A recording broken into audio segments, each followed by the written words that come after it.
നൽകണമേ, വേഗം വരണമേ, സ്നേഹം പകരണമേ, ആത്മാവിലൊന്നു തൊടണമേ. ആരാധനയൻ യേശുവേ, ഹല്ലേലൂയ മാറാനാഥാ, ഹല്ലേലൂയ മാറാനാഥാ. Come, Lord Jesus. ഹല്ലേലൂയ. യേശുവേ സ്തോത്രം, യേശുവേ നന്ദി. മാറാനാത്ത ദൈവവചന ശുശ്രൂഷയിലേക്ക് യേശു ക്രിസ്തുവിൻ്റെ ധന്യനാമത്തിൽ നിങ്ങൾക്കേവർക്കും സ്വാഗതം. Price the Lord. ഇന്ന് നമ്മൾ ചിന്തിക്കുന്ന വിഷയം യേശു നാമത്തിൽ ചെയ്യുവീൻ എന്നതിനെക്കുറിച്ചാണ്. കൊളോസോസ് ലേഖനം 3-ാം അധ്യായം 17-ാം തിരുലിഖിതം, നിങ്ങൾ വാക്കാലോ പ്രവൃത്തിയാലോ എന്തു തന്നെ ചെയ്താലും അതെല്ലാം നമ്മുടെ കർത്താവായ യേശു ക്രിസ്തു വഴി പിതാവായ ദൈവത്തിന് കൃതജ്ഞത അർപ്പിച്ചുകൊണ്ട് അവൻ്റെ നാമത്തിൽ ചെയ്യുവിൻ. ഹല്ലേലൂയ. പ്രിയപ്പെട്ട ദൈവമക്കളെ, ഇതാ ഈ മണിക്കൂറിൽ ദൈവമായ കർത്താവ് യേശുക്രിസ്തുവിൻ്റെ നാമത്തിൽ നമ്മെ ഒരുമിച്ച് കൂട്ടിയിരിക്കുകയാണ്. അപ്പോസ്തല പ്രവർത്തനം 9-ാം അധ്യായം അതിൽ 32 മുതലുള്ള തിരുലിഖിതങ്ങൾ. പത്രോസ് ചുറ്റി സഞ്ചരിക്കുന്നതിനിടയിൽ ലിദായിലെ വിശുദ്ധരുടെ അടുക്കലെത്തി. അവിടെ അയനയാസ് എന്നൊരുവനെ അവൻ കണ്ടുമുട്ടി. അവൻ 8 വർഷമായി തളർവാദം പിടിപെട്ട് രോഗശയ്യയിലായിരുന്നു. പത്രോസ് അവനോട് പറഞ്ഞു, അയനയാസേ, യേശു ക്രിസ്തു നിന്നെ സുഖപ്പെടുത്തുന്നു. എഴുന്നേറ്റ് നിന്റെ കിടക്ക ചുരുട്ടുക. ഉടൻ തന്നെ അവൻ ചാടി എഴുന്നേറ്റു. മരിച്ചവരിൽ നിന്ന് ഉയർപ്പിക്കപ്പെട്ടവനും സകല ജാതികൾക്കും പ്രത്യാശയായവനുമായ യേശു ക്രിസ്തുവിന്റെ നാമത്തെ ഈ നിമിഷങ്ങളിൽ നമുക്കേവർക്കും ഒന്ന് ചേർന്ന് ഹൃദയം തുറങ്ങി വിളിച്ച് അവിടുത്തെ ആരാധിക്കാം. Hallelujah, hallelujah. യേശുവേ, യേശുവേ, യേശുവേ, യേശുവേ, യേശുവേ. മരണത്തെ ജയിച്ചവനെ മനം നുറുങ്ങി യേശുവിനെ വിളിക്കുന്നു. മരണത്തെ ജയിച്ചവനെ കർത്താവായി അധിപതിയായി നാമത്തിന്റെ അഭിഷേകം, യേശുവിന്റെ നാമത്തിന്റെ അഭിഷേകം, യേശുവിന്റെ നാമത്തിന്റെ അഭിഷേകം ശക്തിപ്പെടട്ടെ. ക്ഷീണിതര ശക്തി പ്രാപിക്കട്ടെ. അന്ധകാര കോട്ടകൾ തകരട്ടെ. പൈശാചിക പീഡകൾ വിട്ടുപോകട്ടെ.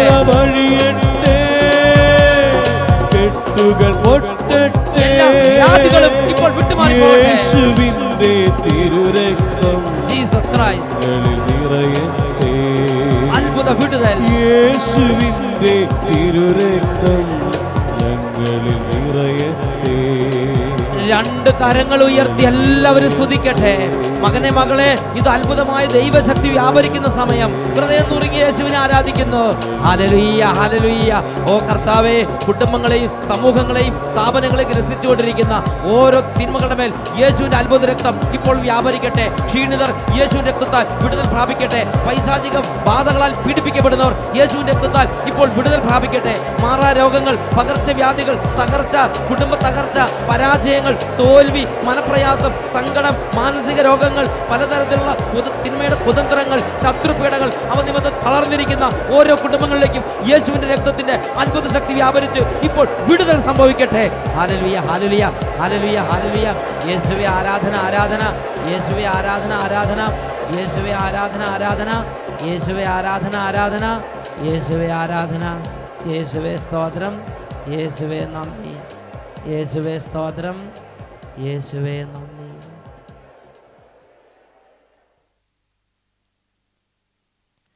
ഹല്ലേലൂയ. യേശുവേ സ്തോത്രം. യേശുവേ നന്ദി. യേശു നാമത്തിൽ ചെയ്യുക. ഇത് സ്ലീഹന്മാർ വഴി പരിശുദ്ധാത്മാവ് ദൈവമക്കൾക്ക് നൽകുന്ന ഒരു പ്രത്യേക നിർദ്ദേശമാണ്. അവൻ്റെ നാമത്തിൽ ചെയ്യുക. കൊളോസ്സസ് ലേഖനം 3-ാം അധ്യായം 17-ാം വാക്യം, നിങ്ങൾ വാക്കാലോ പ്രവൃത്തിയാലോ എന്തു തന്നെ ചെയ്താലും അതെല്ലാം നമ്മുടെ കർത്താവായ യേശു ക്രിസ്തു വഴി പിതാവായ ദൈവത്തിന് കൃതജ്ഞത അർപ്പിച്ചുകൊണ്ട് അവൻ്റെ നാമത്തിൽ ചെയ്യുക. പ്രിയപ്പെട്ട ദൈവമക്കളെ, നമ്മുടെ ഇഹലോക ജീവിതത്തിൽ നമ്മൾ ചെയ്യുന്ന ഒരു പ്രവൃത്തിക്ക്, നമ്മൾ പറയുന്ന ഒരു വാക്കിന്, നമ്മൾ ചിന്തിക്കുന്നൊരു വിചാരത്തിന് സ്വർഗത്തിൽ പ്രതിഫലമുണ്ടാകണമെങ്കിൽ വിലയുള്ള പ്രവൃത്തിയായി, വിലയുള്ള വാക്കായി, വിലയുള്ള ചിന്തയായി എൻ്റെയും നിങ്ങളുടെയും ചിന്ത മാറണമെങ്കിൽ സ്വർഗം ഇതാ ഇന്നും നമ്മളെ തൊട്ട് വിളിച്ച് പറയുകയാണ്, നിങ്ങൾ അത് യേശുവിൻ്റെ നാമത്തിൽ ചിന്തിക്കണം. നിങ്ങൾ ആ പ്രവൃത്തി യേശുവിൻ്റെ നാമത്തിൽ ചെയ്യണം. നിങ്ങൾ യേശു നാമത്തിൽ സകല കാര്യങ്ങളിലും ഇടപെടണം. ഇതൊരു ദൈവ പൈതലിനുള്ള ദൈവരാജ്യ നിയമമാണ്. ഹല്ലേലൂയ. ഇത് നമ്മൾ പരിശീലിക്കണം. മറ്റു നമ്മുടെ കുടുംബാംഗങ്ങളെ പരിശീലിപ്പിക്കണം. യേശുനാമത്തിൽ പറയാൻ, യേശുനാമത്തിൽ ചെയ്യാൻ, യേശുനാമത്തിൽ വ്യാപരിക്കാൻ നാം നന്നായി പരിശീലിക്കേണ്ടതുണ്ട്. ഹല്ലേലൂയ. പ്രിയപ്പെട്ട ദൈവമക്കളെ, ഇതിനെക്കുറിച്ച് വിശുദ്ധ ലിഖിതത്തിൽ വിവിധ സ്ഥലങ്ങളിൽ ദൈവത്തിൻ്റെ ആത്മാവ് ദൈവമക്കൾക്ക് വെളിപ്പെടുത്തി തരുന്നുണ്ട്. യേശുവിൻ്റെ നാമത്തിൽ ചെയ്യേണ്ടതിൻ്റെ ആവശ്യകത.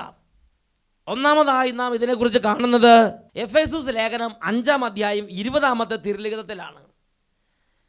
എപ്പോഴും എല്ലാറ്റിനും വേണ്ടി നമ്മുടെ കർത്താവായ യേശു ക്രിസ്തുവിൻ്റെ നാമത്തിൽ പിതാവായ ദൈവത്തിന് കൃതജ്ഞത അർപ്പിക്കുവിൻ. എഫേസൂസ് 5:20. എപ്പോഴും എല്ലാറ്റിനും വേണ്ടി നമ്മുടെ കർത്താവായ യേശു ക്രിസ്തുവിന്റെ നാമത്തിൽ പിതാവായ ദൈവത്തിന് കൃതജ്ഞത അർപ്പിക്കുവിൻ. പിതാവിൻ്റെ സന്നിധിയിലേക്ക് കടന്നു ചെല്ലുമ്പോൾ, പിതാവിൻ്റെ സന്നിധിയിൽ പ്രാർത്ഥന അർപ്പിക്കുമ്പോൾ, നന്ദി അർപ്പിക്കുമ്പോൾ, കീർത്തനങ്ങൾ അർപ്പിക്കുമ്പോൾ, പിതാവിൻ്റെ സന്നിധിയിൽ എന്തു തന്നെ അർപ്പിച്ചാലും, സ്വർഗത്തിൽ ചെന്ന് എന്തു തന്നെ നാം സമർപ്പിച്ചാലും അതെല്ലാം യേശുവിൻ്റെ നാമത്തിൽ അർപ്പിക്കണമെന്ന് ദൈവത്തിൻ്റെ ആത്മാവ് ശ്ലീഹ വഴി നിർദ്ദേശിക്കുകയാണ്. യേശു ക്രിസ്തു തന്നെ ഈ കാര്യത്തെക്കുറിച്ച് ദൈവമക്കൾക്ക് നിർദ്ദേശം നൽകിയിട്ടുണ്ട്. നിങ്ങളൊരു പ്രാർത്ഥിക്കാൻ വേണ്ടി പോകുമ്പോൾ, നിങ്ങളുടെ പ്രാർത്ഥന സ്വർഗത്തിലേക്ക് സമർപ്പിക്കുമ്പോൾ അത് എങ്ങനെ സമർപ്പിക്കണമെന്ന് ദൈവപുത്രനായ യേശു വ്യക്തമായി പഠിപ്പിച്ചിട്ടുണ്ട്.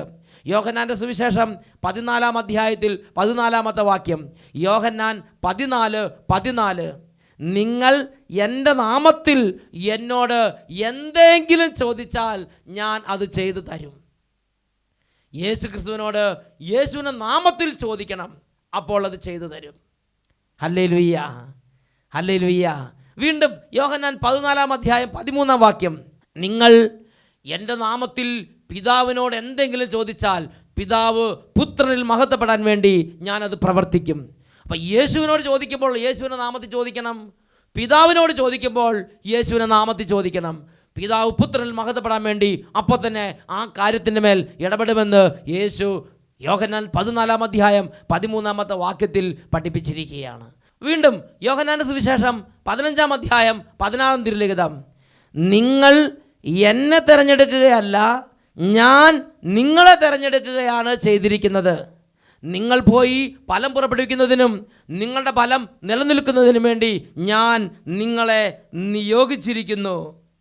തന്മൂലം നിങ്ങൾ എൻ്റെ നാമത്തിൽ പിതാവിനോട് ചോദിക്കുന്നതെന്തും അവിടുന്ന് നിങ്ങൾക്ക് നൽകും. എൻ്റെ നാമത്തിൽ പിതാവിനോട് ചോദിക്കുന്നതെന്തും അവിടുന്ന് നിങ്ങൾക്ക് നൽകും. തെരഞ്ഞെടുക്കപ്പെട്ട ഓരോ വ്യക്തിയോടും ദൈവപുത്രൻ നേരിട്ട് കൊടുക്കുന്ന നിർദ്ദേശമാണ്, നിങ്ങൾ പിതാവിൻ്റെ സന്നിധിയിൽ ചെന്ന് എന്തെങ്കിലും ചോദിക്കുമ്പോൾ അത് യേശുവിൻ്റെ നാമത്തിൽ ചോദിക്കണമെന്ന് ദൈവപുത്രൻ തന്നെ പഠിപ്പിക്കുകയാണ്.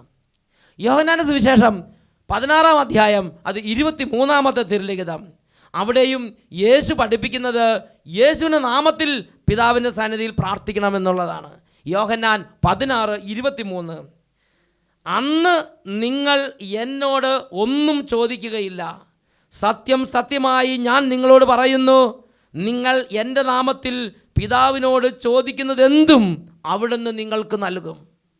ഈ വചനങ്ങളിലെല്ലാം ദൈവപുത്രൻ ദൈവമക്കളെ പഠിപ്പിക്കുന്നത് യേശുവിൻ്റെ നാമത്തിൽ ദൈവസന്നിധിയിലേക്ക് ചെന്ന് പ്രാർത്ഥിക്കണമെന്നുള്ളതാണ്. യേശുവിൻ്റെ നാമത്തിൽ പ്രാർത്ഥിക്കുന്ന ഒരു പ്രാർത്ഥനയും ഒരിക്കലും കാലഹരണപ്പെടുന്നില്ല. അതിന് വിലയുണ്ട്. അത് അനശ്വരമായ പ്രാർത്ഥനയാണ്. ഒരു കാലത്തും മായ്ക്കപ്പെടാത്ത പ്രാർത്ഥനയാണ് യേശുവിൻ്റെ നാമത്തിൽ പ്രാർത്ഥിക്കുന്ന പ്രാർത്ഥന. പ്രിയപ്പെട്ട സഹോദരങ്ങളെ, ഈ ലോകത്തിൽ മറ്റൊരുവൻ്റെയും പേരിൽ പ്രാർത്ഥിക്കാൻ ദൈവവചനം നമ്മളെ അനുവദിക്കുന്നില്ല. ഈ ലോകത്തിൽ യേശുവിൻ്റെ നാമത്തിൽ പ്രാർത്ഥിക്കാൻ വേണ്ടിയാണ് ദൈവവചനം നമ്മെ പഠിപ്പിക്കുന്നത്. ഹല്ലേലൂയ. വീണ്ടും മത്തായിയുടെ സുവിശേഷം 18-ാം അധ്യായം അത് 20-ാം വാക്യം. സത്യം സത്യമായി ഞാൻ നിങ്ങളോട് പറയുന്നു, 2 or 3 പേർ എൻ്റെ നാമത്തിൽ ഒരുമിച്ച് കൂടുന്നിടത്ത് അവരുടെ മധ്യേ ഞാനുണ്ടായിരിക്കും. അപ്പോൾ ദൈവജനം ഒരുമിച്ച് കൂടുമ്പോൾ യേശുവിൻ്റെ നാമത്തിൽ ഒരുമിച്ച് കൂടണമെന്ന് ദൈവപുത്രൻ പഠിപ്പിക്കുകയാണ്. എല്ലാ ആളുകൾ കുറേ അങ്ങോട്ട് കൂടിയെന്ന് വിചാരിച്ച് അവിടെ യേശു ക്രിസ്തുവിൻ്റെ സാന്നിധ്യം ഉണ്ടാകണം എന്ന് നിർബന്ധമില്ല. മത്തായിയുടെ സുവിശേഷം 18-ാം അധ്യായം 20-ാം വാക്യം പഠിപ്പിക്കുകയാണ്, 2 or 3 പേർ എൻ്റെ നാമത്തിൽ ഒരുമിച്ച് കൂടുന്നിടത്ത് അവരുടെ മധ്യേ ഞാനുണ്ടായിരിക്കും. യേശുവിൻ്റെ നാമത്തിൽ ഒരുമിച്ച് കൂടണം. ഇന്ന് ക്രിസ്ത്യാനികൾ വെറുതെ ചളുക്കോ പുളുക്കോ എന്ന് പറഞ്ഞ് ഒരുമിച്ച് കൂടുന്നുണ്ട് പല സ്ഥലത്തും. അവിടെയെല്ലാം യേശു ഉണ്ടാകണം നിർബന്ധമില്ല.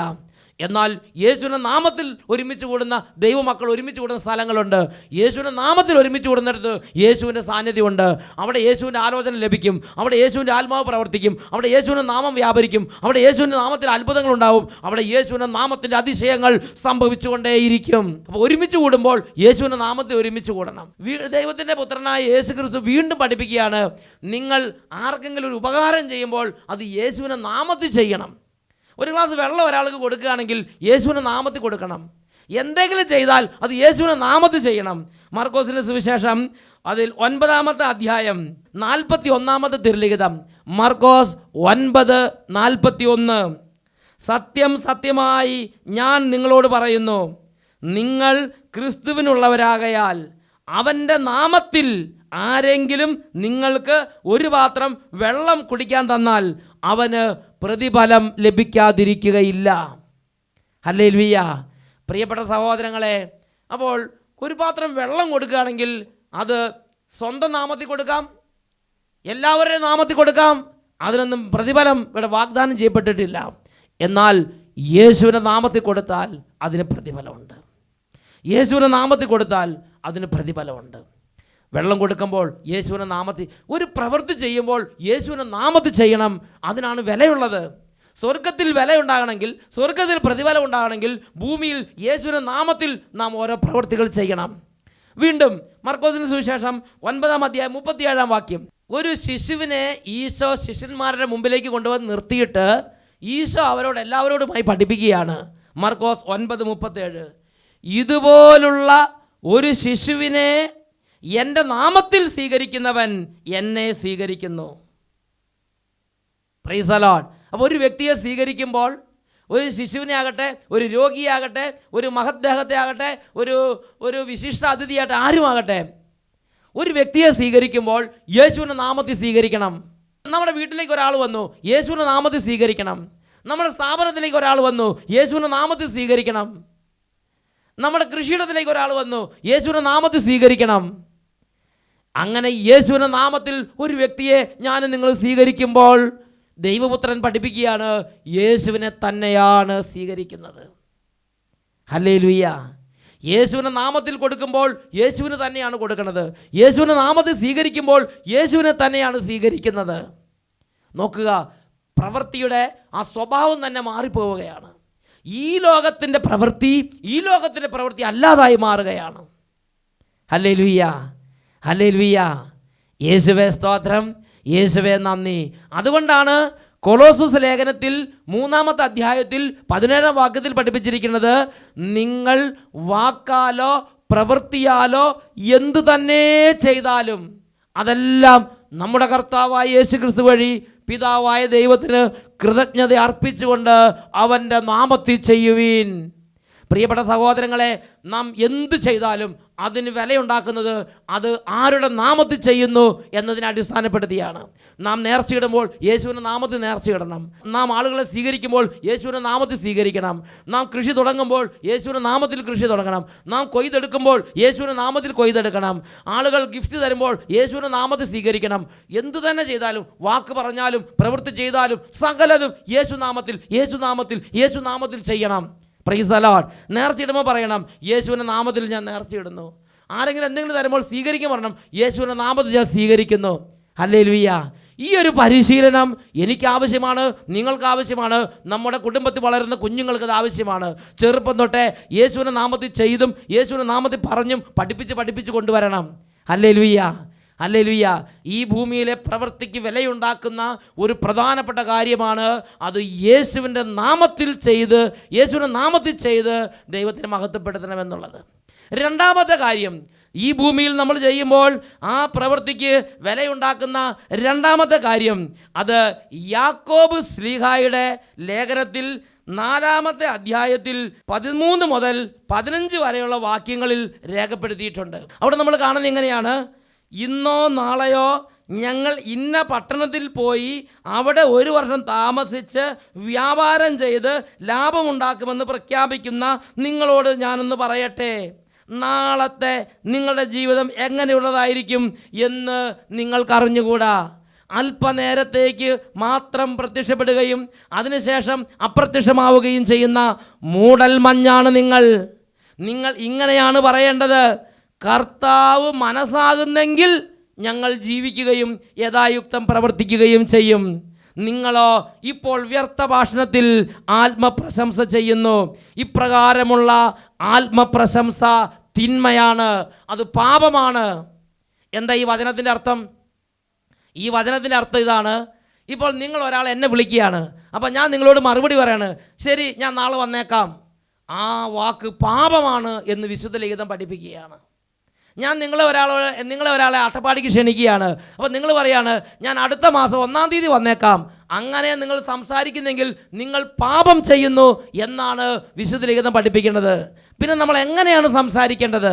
അതിനെക്കുറിച്ച് വചനം പഠിപ്പിക്കുകയാണ്. ദൈവം തിരുമനസ്സാകുന്നെങ്കിൽ അടുത്ത മാസം 1-ാം തീയതി വരാം. ദൈവം അനുവദിച്ചാൽ നാളെ വരാം. If God Wills. അറേബ്യൻ നാട്ടിൽ അല്ലെങ്കിൽ ഗൾഫ് രാജ്യങ്ങളിൽ ചെന്നാൽ, അറബികളുടെ ഇടയിൽ ചെന്നാൽ, മുസ്ലിം സഹോദരങ്ങളുടെ ഇടയിൽ ചെന്നാൽ അവർ സംസാരിക്കുന്ന ഒരു രീതി ഞാൻ കേട്ടിട്ടുണ്ട്. ഇൻഷാ അള്ളാ, ഈഫ് ഗോഡ് വിൽസ്, ദൈവം അനുവദിച്ചാൽ വരാം. എന്തു പറഞ്ഞാലും അതിന് തൊട്ട് മുമ്പ് ഇൻഷാ അള്ളാ എന്ന് പറഞ്ഞിരിക്കും. ഈഫ് ഗോഡ് വിൽസ്, ദൈവം വിചാരിച്ചാൽ, ദൈവം അനുവദിച്ചാൽ ഞാൻ വരാം. അതാണ് യാക്കോബ് ശ്ലീഹായിലൂടെ പരിശുദ്ധാത്മ പഠിപ്പിക്കുന്നത്. നമ്മളൊരു പ്രവൃത്തി ചെയ്യുമ്പോൾ അല്ലെങ്കിൽ ആരോടെങ്കിലും പറയുമ്പോൾ നമ്മൾ ചാടി കയറി ശരി ഞാൻ വന്നേക്കാം, ശരി നമുക്ക് നാളെ ഇന്നത് ചെയ്യാം എന്ന് പറയരുത്. ദൈവം അനുവദിച്ചാൽ നാളെ ഇന്നത് ചെയ്യാം, ദൈവം അനുവദിച്ചാൽ നാളെ പോകാം, ദൈവം അനുവദിച്ചാൽ നാളെ വരാം. ഈഫ് ഗോഡ് വിൽസ് എന്ന് നാം പറയുന്ന ഓരോ വാക്കിൻ്റെ മുമ്പിൽ അത് വെച്ചിരിക്കണമെന്ന്, അല്ലെങ്കിൽ അങ്ങനത്തെ ഒരു മനോഭാവത്തോടെ നാം പറയുകയും ജീവിക്കുകയും പ്രവർത്തിക്കുകയും ചെയ്യണമെന്ന് പരിശുദ്ധാത്മാവ് ശ്ലീഹായിലൂടെ പഠിപ്പിക്കുകയാണ്. വേറെ വാക്കി പറഞ്ഞാൽ ദൈവ ആശ്രയ മനോഭാവത്തോടെ വേണം നാം ഓരോ പ്രവൃത്തി ചെയ്യാനും ഓരോ വാക്ക് പറയാനും. ദൈവത്തിൽ ആശ്രയിക്കുന്ന ഒരു മനസ്സ്, ദൈവത്തിൽ ആശ്രയിക്കുന്ന ഒരു മനസ്സിൻ്റെ ഒരു ഘടന ഞാനും നിങ്ങളും രൂപപ്പെടുത്തിയെടുക്കണമെന്ന് ദൈവത്തിൻ്റെ പരിശുദ്ധാത്മാവ് ആവശ്യപ്പെടുകയാണ്. ഹല്ലേലൂയ. വീണ്ടും ഈ ഭൂമിയിൽ നാം ചെയ്യുന്ന ഒരു പ്രവൃത്തി അല്ലെങ്കിൽ നമ്മൾ ചെയ്യുന്ന ഒരു വാക്ക് ദൈവസന്നിധിയിൽ വിലയുള്ളതാകാൻ അത് ദൈവ മഹത്വത്തിന് വേണ്ടി ചെയ്യണം. ഇതാണ് 3-ാമത്തെ കാര്യം. 1, യേശുവിൻ്റെ നാമത്തിൽ ചെയ്യണം. 2, ദൈവത്തിൽ ആശ്രയിച്ച് ചെയ്യണം. ദൈവം മനസ്സാകുന്നെങ്കിൽ വരാം, ദൈവം മനസ്സാകുന്നെങ്കിൽ ചെയ്യാം. ഇങ്ങനെ ദൈവത്തിൽ ആശ്രയിച്ച് ചെയ്യണം. 3-ാമത്തേതാണ് അത് ദൈവമഹത്വത്തിന് വേണ്ടി ചെയ്യണം. കൊറിന്തോസുകാർക്ക് എഴുതിയ 1-ാം ലേഖനം 10-ാം അധ്യായം 31-ാം വാക്യം, അതിനാൽ നിങ്ങൾ ഭക്ഷിക്കുകയോ പാനം ചെയ്യുകയോ മറ്റെന്തെങ്കിലും പ്രവർത്തിക്കുകയോ ചെയ്യുമ്പോൾ അതെല്ലാം ദൈവമഹത്വത്തിന് വേണ്ടി ചെയ്യുവീൻ. ദൈവമഹത്വത്തിന് വേണ്ടി ചെയ്യുവീൻ. ഇന്ന് ഒരുപാട് ആളുകൾ പ്രവർത്തിക്കുന്നത് എന്തുകൊണ്ടാണ്? ദൈവമഹത്വത്തിന് വേണ്ടിയല്ല, സ്വാർത്ഥത കൊണ്ട്. അസൂയ കൊണ്ട്, ജഡപ്രകാരമുള്ള ശക്തി കൊണ്ട്. പ്രിയപ്പെട്ട സഹോദരങ്ങളെ, ആ പ്രവൃത്തികൾക്ക് ദൈവരാജ്യത്തിൽ വിലയില്ല. നാം മരിച്ചു വിടുന്ന് പോകുമ്പോൾ ജഡത്തിൻ്റെ ശക്തി കൊണ്ട് ചെയ്ത പ്രവൃത്തികൾക്ക്, അസൂയ കൊണ്ട് ചെയ്ത പ്രവൃത്തിക്ക്, സ്വാർത്ഥമോഹം കൊണ്ട് ചെയ്ത പ്രവൃത്തിക്ക് വിലയില്ല. അത് വൈക്കോലും പുല്ലും പോലെയാണ്. അഗ്നിശോധനയെ നേരിടുമ്പോൾ അത് കത്തിച്ചാമ്പലായി പോകും. യാക്കോബ് ശ്ലീഹയുടെ ലേഖനത്തിൽ 3-ാമത്തെ അധ്യായത്തിൽ 16-ാമത്തെ വാക്യം, എവിടെ അസൂയയും സ്വാർത്ഥമോഹവും ഉണ്ടോ അവിടെ ക്രമക്കേടും എല്ലാ ദുഷ്കർമ്മങ്ങളുമുണ്ട്. അസൂയ, സ്വാർത്ഥമോഹം, ജഡപ്രകാരമുള്ള ശക്തി, ഇതുകൊണ്ട് ചെയ്യുന്ന പ്രവൃത്തികളുടെ പേരാണ് ദുഷ്കർമ്മം. ദുഷ്കർമ്മം, പുല്ലും വൈക്കോലും, അത് അഗ്നിശോധനയെ നേരിടുമ്പോൾ കത്തിച്ചാമ്പലായി പോകും. പ്രിയപ്പെട്ട ദൈവമക്കളെ, നാം ഈ ലോകത്തിൽ നിന്ന് മരിച്ച് അഗ്നിശോധനയെ നേരിട്ട് പിതാവിൻ്റെ സന്നിധി ചെല്ലുമ്പോൾ അവിടെ സ്വർണം പോലെ തിളങ്ങുന്ന പ്രവൃത്തികൾ ഉണ്ടാകണമെങ്കിൽ ആ പ്രവൃത്തികൾക്ക് വേണ്ട 3 ക്വാളിഫിക്കേഷനാണ് ഇന്ന് പരിശുദ്ധാത്മാവ് നമുക്ക് പറഞ്ഞു തരുന്നത്. 1, അത് യേശു നാമത്തിൽ ചെയ്യണം. 2, ദൈവത്തിൽ ആശ്രയിച്ച് ചെയ്യണം. ദൈവം മനസ്സായാൽ ചെയ്യാം, ദൈവം മനസ്സായാൽ വരാം. ദൈവത്തിൽ ആശ്രയിച്ച് ഈഫ് ഗോഡ് വിൽസ് എന്ന് പറഞ്ഞുകൊണ്ട് വേണം, അതരങ്ങൾ കൊണ്ട് പറഞ്ഞുകൊണ്ട് വേണം അത് ചെയ്യുവാൻ. 3, എല്ലാം ദൈവമഹത്വത്തിന് വേണ്ടി ചെയ്യണം. ഈ നിമിഷങ്ങളിൽ നമുക്ക് കണ്ണുകൾ അടയ്ക്കാം, 2 കരങ്ങളും ദൈവമായ കർത്താവിൻ്റെ സന്നിധിയിലേക്ക് ഉയർത്താം. എല്ലാവരും സ്തുതിക്കട്ടെ. Hallelujah, hallelujah, hallelujah. ഓ ദൈവമേ, ഓ ദൈവമേ, ഈ സമയത്ത് ഓരോ മകനെയും മകളെയും നയിച്ചുകൊണ്ടിരിക്കുന്ന ജഡപ്രകാരമുള്ള ശക്തികളെ യേശുവിൻ്റെ നാമത്തിൽ ശാസിക്കുന്നു, യേശുവിൻ്റെ നാമത്തിൽ ബന്ധിക്കുന്നു. എല്ലാ പൈശാചിക പീഡകളും, പ്രത്യേകിച്ച് ഈ ലോകത്തിൽ ജീവിച്ച് ഈ ലോകത്തിൽ പ്രവർത്തിച്ച് അതിൻ്റെ പരിണതഫലമായി സ്വർഗത്തിൽ നിക്ഷേപമില്ലാതെ എല്ലാം വെറും പാഴ്വേലകളാക്കി കളയുന്ന, ലോകത്തിൻ്റെ വ്യർത്ഥ വാക്കുകളും വ്യർത്ഥ പ്രയത്നങ്ങളും ആക്കി മാറ്റുന്ന തന്നിഷ്ടപ്രകാരമുള്ള പ്രവൃത്തിയുടെ ആത്മാക്കളെ ഓരോ മകനിൽ നിന്നും ഓരോ മകളിൽ നിന്നും ശാസിക്കുന്നു, ബന്ധിക്കുന്നു, ബഹിഷ്കരിക്കുന്നു, വിട്ടുമാറിപ്പോകട്ടെ. Hallelujah, hallelujah. യേശുവേ ആരാധന, ആരാധന. യേശുവേ ആരാധന, ആരാധന. യേശുവേ ആരാധന, ആരാധന. യേശുവേ ആരാധന, ആരാധന. യേശുവേ സ്തോത്രം, യേശുവേ നന്ദി.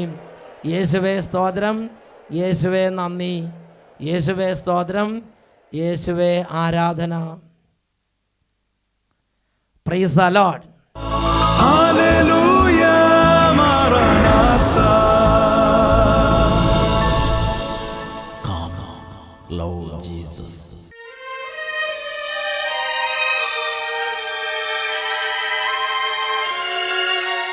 മത്തായിയുടെ സുവിശേഷം 28-ാം അധ്യായം 20-ാം തിരുലിഖിതം. ഞാൻ നിങ്ങളോട് കൽപ്പിച്ചിട്ടുള്ളവയെല്ലാം അനുസരിക്കാൻ അവരെ പഠിപ്പിക്കുവിൻ. യേശു ഈ ലോകം വിട്ട് സ്വർഗാരോഹണം ചെയ്യുമ്പോൾ തൻ്റെ അരുമ ശിഷ്യന്മാർക്ക് നൽകിയ നിർദ്ദേശമാണത്. ഈശോ ഈ ലോകത്തിൽ പ്രബോധനങ്ങൾ നൽകിയപ്പോൾ കൽപ്പിച്ചിട്ടുള്ള നിരവധി സംഗതികളിൽ ഒരു പ്രധാന മേഖലയാണ് നിങ്ങൾ എന്തു തന്നെ ചെയ്താലും യേശുവിൻ്റെ നാമത്തിൽ ചെയ്യണം, യേശുവിൻ്റെ നാമത്തിൽ പ്രാർത്ഥിക്കണം, യേശുവിൻ്റെ നാമത്തിൽ ചെയ്യണം, യേശുവിൻ്റെ നാമത്തിൽ ഒരുമിച്ച് കൂടണം. ആ ഒരു അഭിഷേകം നമ്മുടെ മേൽ നിറയണം, അത് നമ്മുടെ മനസ്സിലും ആത്മാവിലും നിറയണം. യേശുനാമത്തിൻ്റെ അഭിഷേകം, യേശുനാമത്തിൻ്റെ ആ ഉന്നതമായ കൃപ, അതിനുവേണ്ടി ആഗ്രഹിച്ച് 2 കരങ്ങളും യേശുവിൻ്റെ സന്നിധിയിലേക്ക് ഉയർത്തിപ്പിടിക്കട്ടെ. Hallelujah, hallelujah. ഓ ദൈവമേ, ഇപ്പോൾ ഈ സമയത്ത് പ്രാർത്ഥിച്ചുകൊണ്ടിരിക്കുന്ന ഓരോ മകൻ്റെ മേലും ഓരോ മകളുടെ മേലും അങ്ങയുടെ നാമത്തിൻ്റെ അഭിഷേകം നിറയട്ടെ, യേശു നാമത്തിൻ്റെ അഭിഷേകം നിറയട്ടെ. നെറുക മുതൽ ഉള്ളങ്കാൽ വരെ ഓരോ കോശങ്ങളിലേക്ക് യേശുവിൻ്റെ നാമം നിറയട്ടെ. നാഡീ ഞരമ്പുകളിലേക്കും രക്തധമനികളിലേക്കും മാംസപേശികളിലേക്കും യേശുവിൻ്റെ അത്ഭുതകരമായ നാമം നിറയട്ടെ. യേശു നാമത്തിൽ രോഗാണുക്കൾ നിർവീര്യമാകട്ടെ. യേശു നാമത്തിൽ ക്യാൻസർ രോഗങ്ങൾ സൗഖ്യമാകട്ടെ. യേശു നാമത്തിൽ ദുഃഖപീഠകൾ വിട്ടുപോകട്ടെ. യേശു നാമത്തിൽ കുറ്റം പറയുന്ന സ്വഭാവങ്ങൾ സൗഖ്യമാകട്ടെ. യേശു നാമത്തിൽ എല്ലാ തരത്തിലുള്ള ദുരദൃഷ്ടങ്ങളും കുടുംബങ്ങളിൽ നിന്ന് വിട്ടുമാറി പോകട്ടെ. യേശു നാമത്തിൽ കുടുംബ തകർച്ച മാറിപ്പോകട്ടെ. യേശു നാമത്തിൽ പാരമ്പര്യ രോഗങ്ങൾ കുടുംബങ്ങളിൽ നിന്ന് വിട്ടൊഴിഞ്ഞു പോകട്ടെ. യേശു നാമത്തിൽ കലഹപീഠകൾ മാറട്ടെ. Hallelujah, hallelujah. യേശുവിൻ്റെ നാമത്തിൽ ആത്മാവ് നിറയട്ടെ. യേശുവിൻ്റെ നാമത്തിൽ സമാധാനം നിറയട്ടെ. യേശുവിൻ്റെ നാമത്തിൽ സന്തോഷം നിറയട്ടെ. യേശുവിൻ്റെ നാമത്തിൽ സൗഖ്യങ്ങൾ നിറയട്ടെ. Hallelujah, hallelujah. യേശുവേ ആരാധന, ആരാധന. യേശുവേ സ്തോത്രം, യേശുവേ നന്ദി. യേശുവേ സ്തോത്രം, യേശുവേ ആരാധന, യേശുവേ സ്തോത്രം.